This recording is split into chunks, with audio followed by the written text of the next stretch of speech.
Hello, dear students, and a very good morning to all of you. Today, I welcome you all to the civics part of the social science for class 8th. And today, I am going to provide you the chapter number 7 of civics, that is marginalization, social and economic, part 1. Okay, so first, it is important to know that what we are going to learn in this chapter. So, in this chapter, we will learn about the new term, that is marginalization. We will learn the concept that what is marginalization, okay, and we will also learn that what are the reasons or what are the factors that causes marginalization in a society, okay. We will learn about what is the effect of marginalization, okay. We will also learn about who are the marginalized groups, okay. We will learn about some of the marginalized group of the society, okay. So, and we will also learn that what are the provisions that are given in the constitution for the upliftment of this marginalized groups, okay, in India.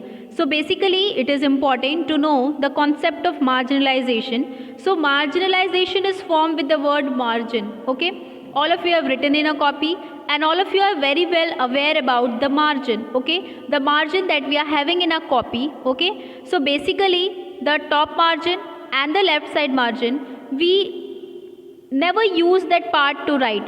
Sometimes we used to write, but the area that cover the most of the part of the copy, that only we use for the writing purpose. So in this area only we write and this area is left like that only, okay. It proves that this area is given more priority. This area is given more priority in comparison to this area. So basically this area, and one more thing, this area is covering the majority part and this area is having the minority part, okay, means less area it is covering. So basically what is the meaning of marginalization? Marginalization means to set aside someone, okay. Marginalization means to set aside, okay. So basically in this chapter, we will learn about that concept only, that what is marginalization, but here we are going to learn about social marginalization, okay. So whenever some people in society are denied of their certain basic rights and they are pushed to the edge of the society, okay, so that is only known as marginalization, okay. We all have learned about discrimination, that there is discrimination in the society on various bases, on the basis of language that people speak, on the basis of religion that they follow, on the basis of caste from which they belong, okay. We have learned about discrimination, and whenever or wherever the discrimination exists, whenever we discriminate people, in that case only we marginalize them, okay. We set aside them or we just set away themselves from us, okay. So basically the meaning of marginalization is to push someone to the edge of the society, okay, and they are considered as we can say that underdeveloped section of the society, those who are not developed, okay. So let us see what is marginalization. As you can see here, the marginalization, the section of the society that suffers the marginalization, that is basically the people, those who are minorities. Now what is the meaning of minority? Minority means the section of the society whose population is very less. That means those who are less in number, basically they are only marginalized in a society, okay. Whose strength is less in the society, they are only marginalized, okay. So as you can see in this picture, that majority of the person are standing in the center and some of them are just pushed away from that circle. That means they are at the edge of the society and they are underdeveloped, even they are not having access to the better opportunities of living life, okay. So let us see what is the definition of marginalization. So marginalization is a social phenomena, okay. It is a social phenomena by which particular group or class of people, group of people, yeah, an individual is accorded less importance, okay. They are given less importance and they are pushed to the margin, or in other words is segregated. That means they are excluded from the mainstream society, okay. Here I want to give you an example. Suppose that I'm just giving you one play, okay, or we are going to play one game. in which I make you sit on the rolling table. The table is able to roll, okay, move in a circular manner, okay. So basically I make you sit on that table, and I told some of the students to sit in the middle of the chair, but I told some of the students to sit at the edges of the table, at the corners of the table, at the edges of the table, okay.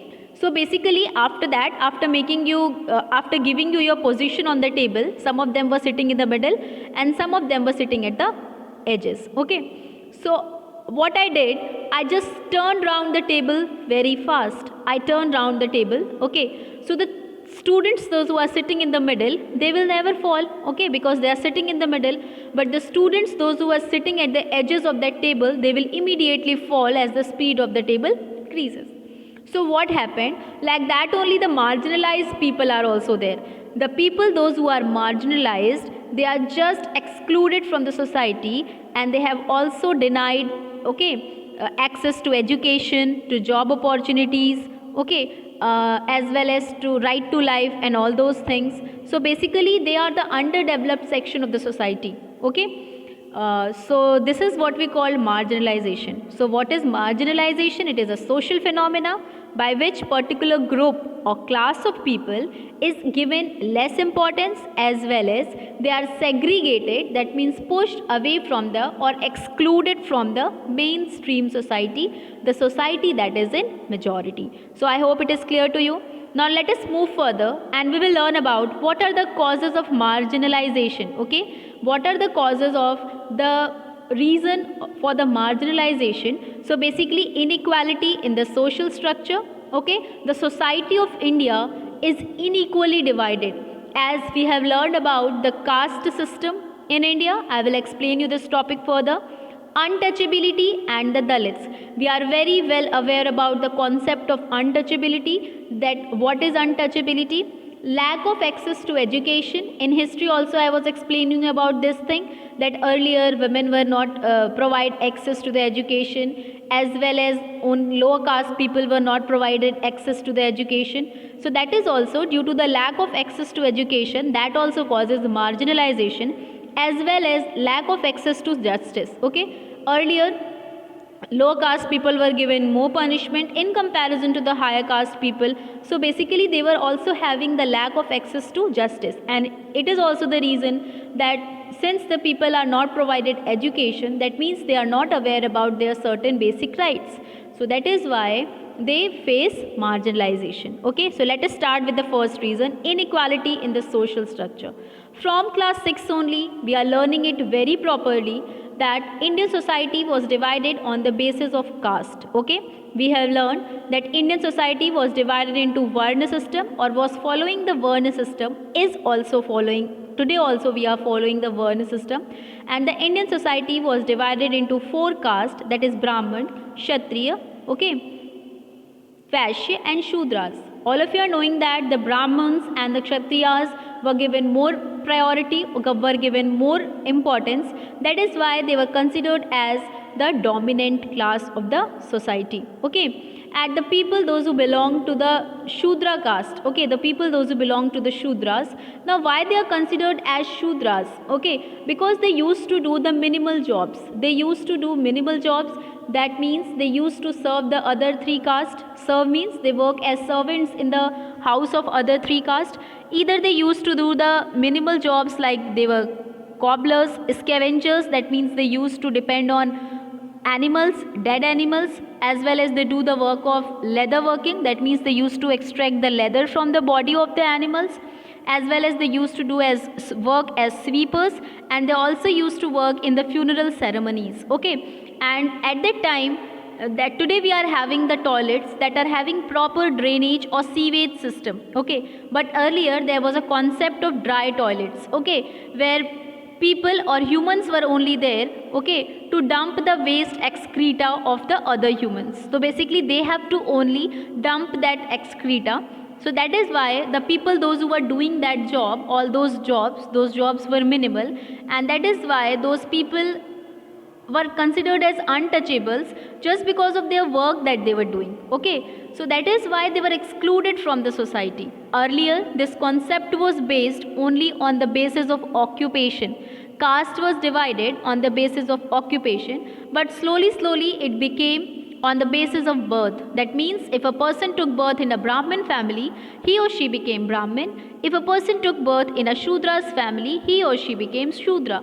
Okay, so this was the concept of Indian society, and its advantage was taken by the dominant class society. That means the Brahmin, Kshatriyas have taken advantage of it, and they have exploited the rights of the subordinate classes. That means the classes of low caste people. Okay, so basically this is also the reason that why the people are marginalized, because the higher caste people considered themselves as a dominant class and they exploited the rights of the lower caste. Now next one is untouchability and the Dalits. That low caste people only, those who do the minimal jobs, since they were extracting leather from the animal body, okay, they were cleaning the human excreta, okay, so that is why no one wants to eat of their hand. Whatever they cook, no one wants to eat, okay, no one allow them to enter in their houses also, okay, they were not allowed to go to the worship places, okay, as well as they were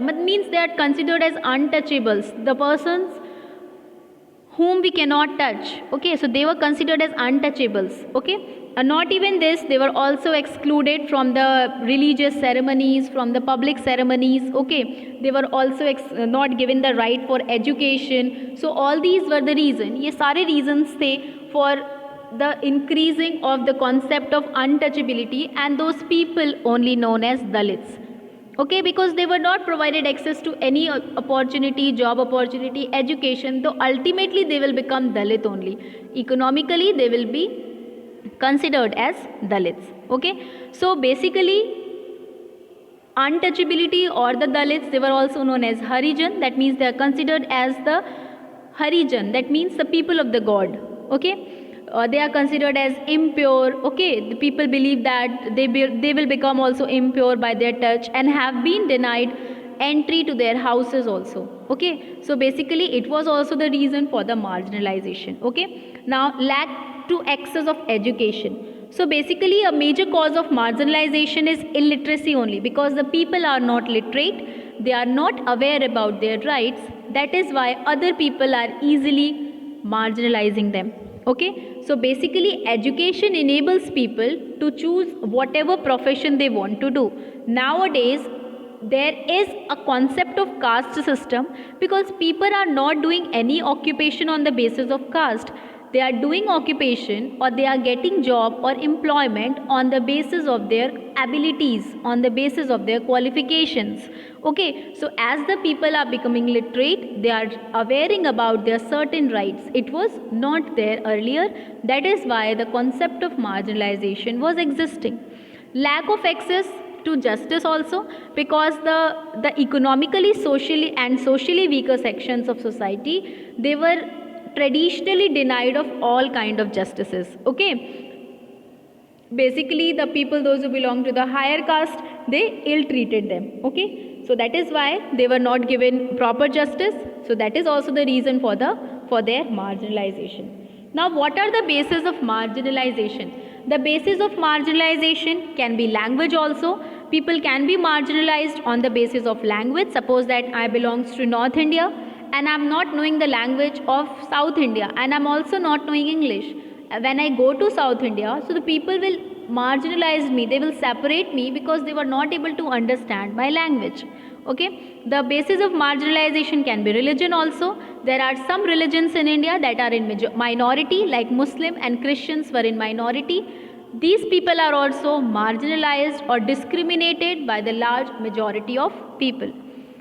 Racial color, you all are very well aware about it, that the people are also discriminated on the basis of their face color or skin color. All of you are knowing that every family wants a bride that is fair in color, okay. Whenever every family wants a bride that is fair in color, no one's prefer a dark girl, okay, for his or her son, okay. So there is a marginalization on the basis of racial color also. Basis of marginalization can be caste also. Caste basis पे marginalization किया जाता था, because low caste peoples were not allowed to access education. Now basis of marginalization was income or money also. The people, those who are not economically developed, they were also considered as marginalized. So this was only the basis of marginalization, that on these bases the people were marginalized or they were set away from the major society or mainstream society of the Indian country. Now, effects of marginalization. So marginalized groups denied access to various rights since they are being considered as subordinate classes. So dominant classes always took advantage of it and they denied them like right to like water, like right of going to the worship places. Okay, so all these were from these rights the marginalized groups are denied. Now they denied access to opportunities and resources also. They were unequally treated in the field of job opportunities also. It results in an individual's exclusion from the society, and basically the people are also excluded from the mainstream society just because they belongs to the lower caste or they are marginalized groups. Okay, now let us learn about some of the marginalized groups of Indian society. So here we are going to learn about three castes, or we can say that three marginalized groups. The first one is the scheduled caste, that is SCs, or they are also considered as Dalits or untouchables. The next one is the scheduled tribes, that is STs, or they are also considered as Adivasis or tribal communities. The third one is other backward classes, that is OBCs. Okay. So firstly, let us learn about the scheduled caste or the SC. Now first I want to explain you why they are known as scheduled caste or scheduled tribes. They are considered as scheduled caste and scheduled tribes because they are, or about them, it is mentioned in the Constitution of India. All of you are knowing that there are 12 schedules in Indian constitutions. Okay, so about them it is written in the schedule 5 and 6. Okay, so that is why the word schedule has been added to their name. So who are the scheduled castes? The people those who were considered as untouchables and Dalits from the earlier period in Indian society, they are only considered as scheduled caste. That means the people those who were doing the minimal jobs that I have explained you, the people those who were basically assigned the jobs that involve sanitation, that means cleanliness, disposal of animal carcasses, that means the disposal of animal waste, okay, cleaning of excreta, as I have explained you about dry toilets, and other tasks that involve contact with unclean materials, or they also used to do work as scavengers. Okay, so basically since their work is treated as unclean or impure, that is why they are also considered as that the people those who will touch, okay, they will get impure by their touch. Okay, so basically since these are the people those who perform minimal jobs, so that is why they are excluded from the mainstream society and their status become low. Okay, so that is why they are considered as scheduled caste. Now let us move to the scheduled tribes, that is STs or Adivasis. About Adivasis or scheduled tribes, or I can say about the tribal communities, you have already learned in the history part when we were learning about tribal communities. We are very well aware about this thing, that there are many tribal communities living in the forest of India. Oh, okay. So let us see what is the meaning of Adivasi. The term Adivasi, okay, it is made up of two terms, that is Adivasi. Adivasis are considered, or if we will talk about the literal meaning of this word, so Adivasi literally means original inhabitants. That means these are the original people of India, those who are living in the forest from a very long time. Okay, so the original Adivasis mean literally that is original inhabitants, and they are only considered as scheduled tribes. Okay, so basically scheduled tribes are the communities who lived and often continue to live. That means they are living in the forest from a very long time. They are still living in the forest and they are going to continue it. That means they will live in the forest. Okay, so basically they are in close association with the forest. They depend on forest. Okay, so tribal communities or groups are referred to as Adivasis. Okay, in India, if we will talk about India, about 8 to 9% of Indian population belongs to Adivasi group.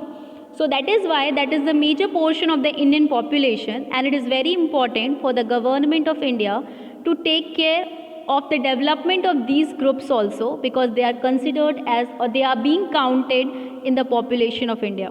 So Adivasis are not a homogeneous population. That means they do not belongs to at one place.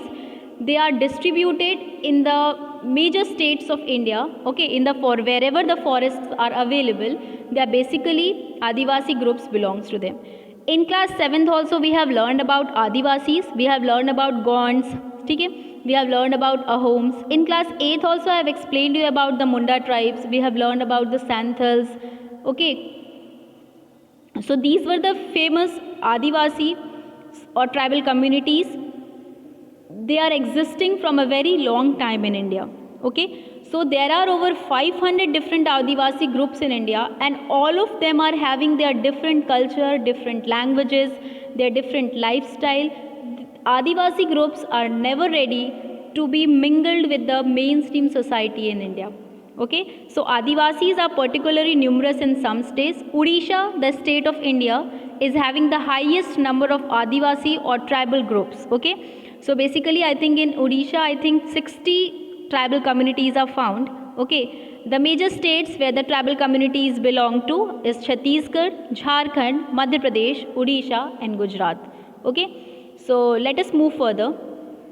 As when we were learning about tribal communities, okay, and during the colonial era, okay, what was the condition of tribal communities during the colonial era? We are very well aware about this, that Britishers, after expanding the territories of plain areas of India, Britishers moved towards the forest also. Okay, and when they moved towards forest, they started exploiting the rights of these tribal communities also, and they passed various acts that affect the tribal communities in negative manner. So the very first act that was introduced by the Britishers was the Forest Regulation Act of 1865. Okay, so why they passed this act? So basically the Indian Forest Act of 1865 extended the British colonialism in India and claimed over forest in India. That means the Forest Regulation Act of 1865 extended the rights of the Britishers to conquer the areas, that is the forest areas of India also. The Act of 1865 empowered the Britishers or British government to declare any land covered with tree. That means any land that is covered with tree that can be considered as government forest. Okay, and once the particular forest is considered to be as government forest, the Britishers are allowed to make laws or rules to manage that forest. That means with the introduction of the Forest Regulation Act of 1865, the Britishers have got the right over the Indian forest also. Okay, this affected the tribal communities negatively. The next act that was passed was the Indian Forest Act 1878. Now, with the introduction of this act, the Indian tribal communities were imposed or were restricted, okay, to enter in the forest that are considered to be as reserved as well as protected forest. About which type of forest are considered to be as reserved and protected, all this I have already explained you in history part. Okay, in geography also I have explained which type of forest are considered as reserved, where no one can access, which type of forest are considered to be as protected, where little bit access of the tribal communities were allowed.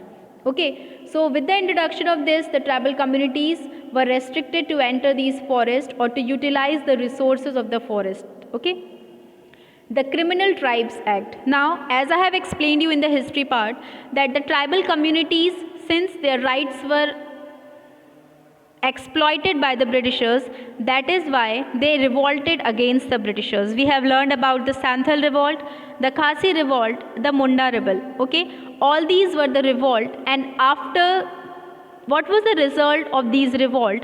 The Britishers passed the Criminal Tribes Act in 1871, and they considered the tribal communities who revolted against them as the criminals, and they punished them. Basically, in 1871, the colonial government passed the Criminal Tribes Act, and by this act, many communities like the craftsmen, traders and pastoralists, that means the people those who live in the forest, that is the tribal communities, were classified as criminal tribes. Okay, why they were classified as the criminal tribes? Because they were revolting against the British rule, and that is why Britishers, for punishing them, they act or they pass the act named as Criminal Tribes Act. Okay, and with the provision of this act, they used to punish the tribal communities, those who revolted against the Britishers. Now, let us learn about one more caste or one more marginalized group, that is other backward classes, OBCs. Now, after scheduled tribes and the scheduled caste, there are some communities that are still backward in education as well as economically and socially also. Okay, the rest of the communities that are considered as underdeveloped, okay, the communities or the caste that are underdeveloped, with the state government or central government, they have recognized them as other backward classes. These classes or these other backward classes are not given very much privileges like scheduled tribes and scheduled caste, but after that also they are also given reservations and special provisions, okay, for the upliftment of these caste. Okay, so in the Indian Constitution, it is a proper list is maintained that which castes are considered as the scheduled caste, as a scheduled tribe, and as the other OBC or other backward classes. Okay, so in this part I have explained to you about this thing, that what is marginalization. So all of you have learned that marginalization is a social phenomena on the basis of which some groups of people or some classes of people are extracted or excluded from the society, and they are also denied access to their basic right. Okay, we have learned about what are the causes of marginalization. Okay, in the second part I will explain you that what are the provisions that are started by the Indian Constitution to protect these marginalized group, and what are the provisions that are constituted by the Constitution for the development of these marginalized societies. So I hope all of you are able to understood this chapter. Please read the book, watch the video, and if you are having any problem, please ask to me during the live classes. I will provide one more part to you that will be short, and in that only I will explain you that what are the provisions given by the Constitution. Okay, and we will also learn about how the fundamental rights protect certain basic rights of the marginalized group. We will also learn about some of the Indian commissions that are set up for the betterment and upliftment of the marginalized group, and we will also learn about the concept of reservation and positive discrimination. Okay, so please watch this video and wait for the next one till I provide. Okay, so thank you students.